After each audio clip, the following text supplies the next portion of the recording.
No, all my buddies told me from the get-go, said, you need to wife her. She's you in a female form, because we butt heads all the time, because we're both bullheaded. And there you go, first bullheaded. That's about right. Asshole. Just kidding. Just kidding.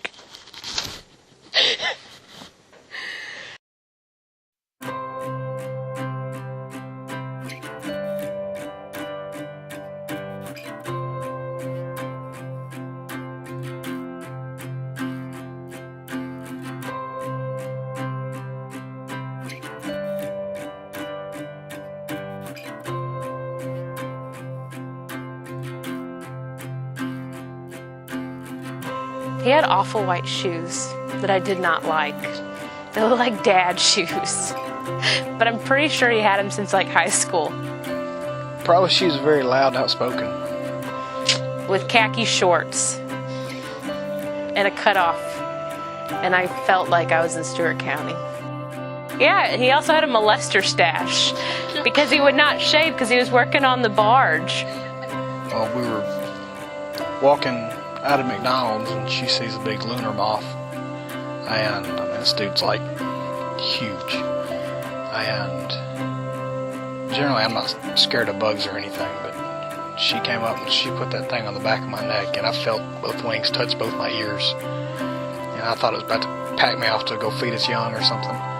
Lord help that child. Bless him. And I freaked out, and I was throwing my hands, and I horse kicked. Well, she was right behind me, and I had my big old leather boots on, and I caught her right in the shin. And I think she would have started crying if she wasn't laughing so hard at me, because I was a big girl about it. He's goofy. That's a good one. He's goofy. He's the only one that can jam out to Eminem with me and like keep up.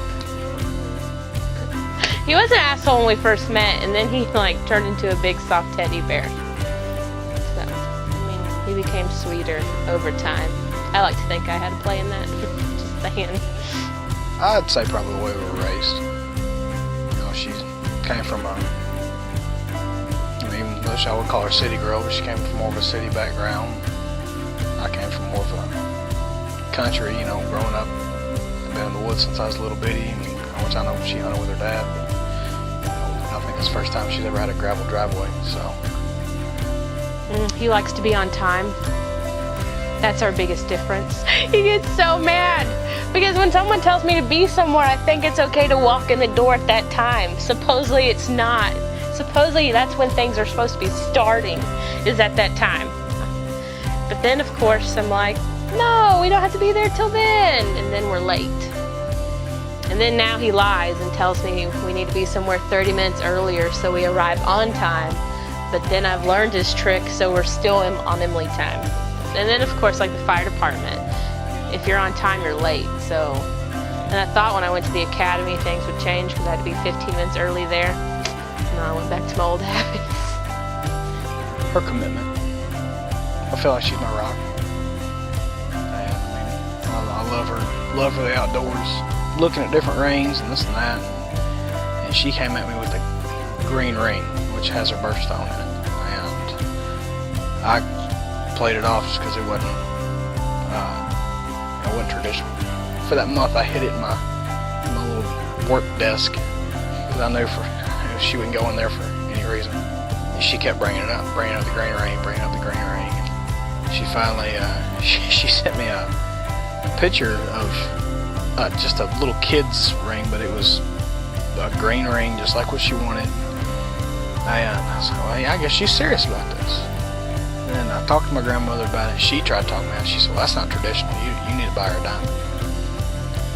I said, well, I'm telling you, this is what she wants. I went at a couple of jewelry stores, and I found one almost identical to what she was asking for. And so it worked out. Well, I knew I wanted to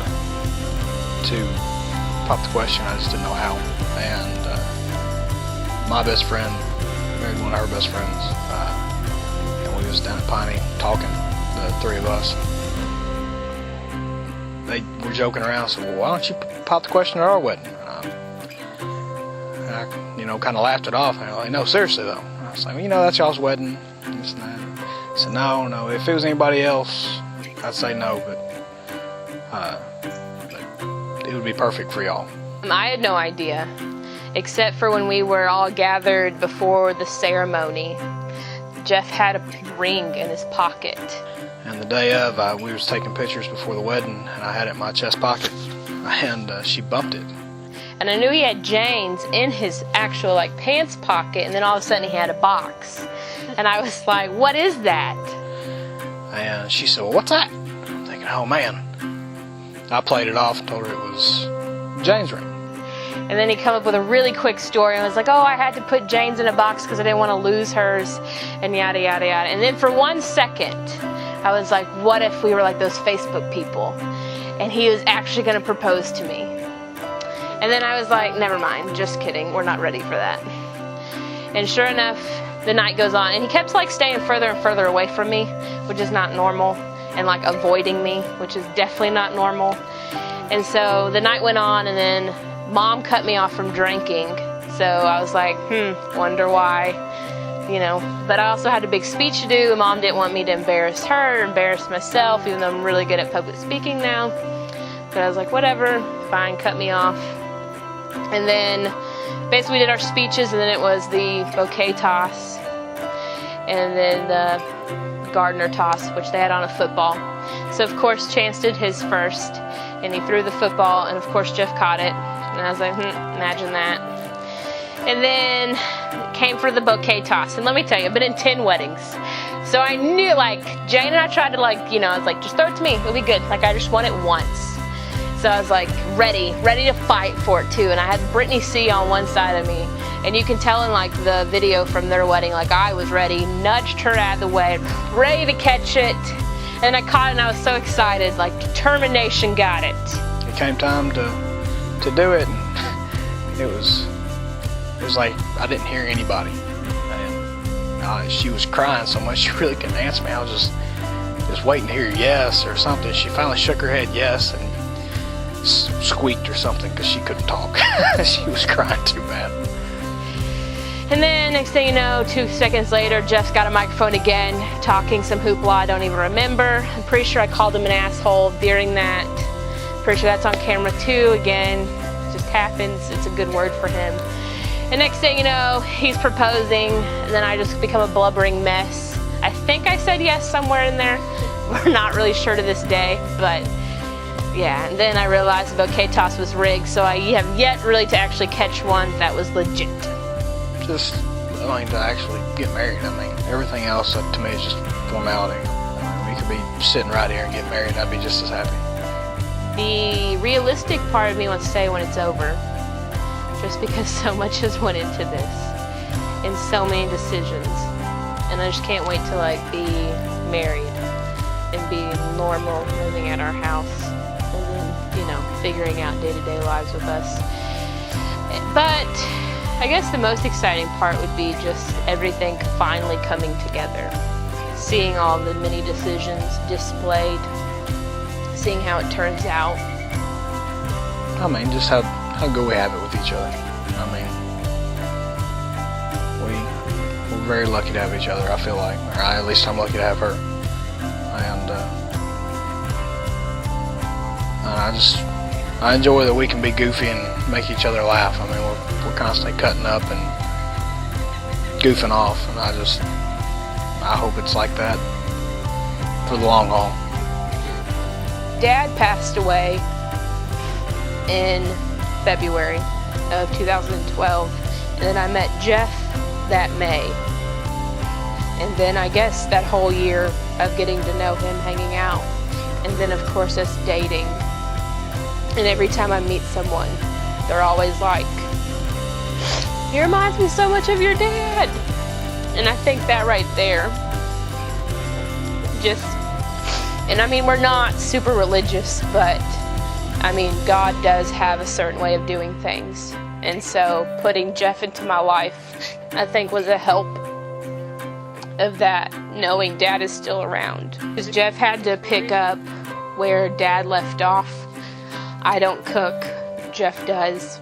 And even Dad told me before he passed. That was his one regret. Is he never taught me how to cook. And I was like, this is one of our last conversations. I don't need to talk about food. And I was like, we could just take a cooking class. Mom and I will be fine. But Jeff cooks, so obviously we're still fine. And then of course with deer hunting, Dad was my mentor. You know, he's the one that made me have a passion for it, and then Jeff has taken over that. And he may lose his cool, just like Dad did often when it comes to me in the woods, because I still don't like spiders. But Jeff's there to, you know, pick up, help me gut the deer, haul it out of the hauler, do all the things that Dad's not here to do. So it's just, you know, there's a lot in common there. And obviously they always say, you know, that whoever you're married is going to be like your parents and all that. And I mean, it's true. So I think that's one thing that I would always want to remember, is that Jeff was placed in my life for a reason. Even though he was an asshole in the beginning, I mean, you know, it's kind of brightened up towards the end. I love you, and I can't wait for you to be my wife.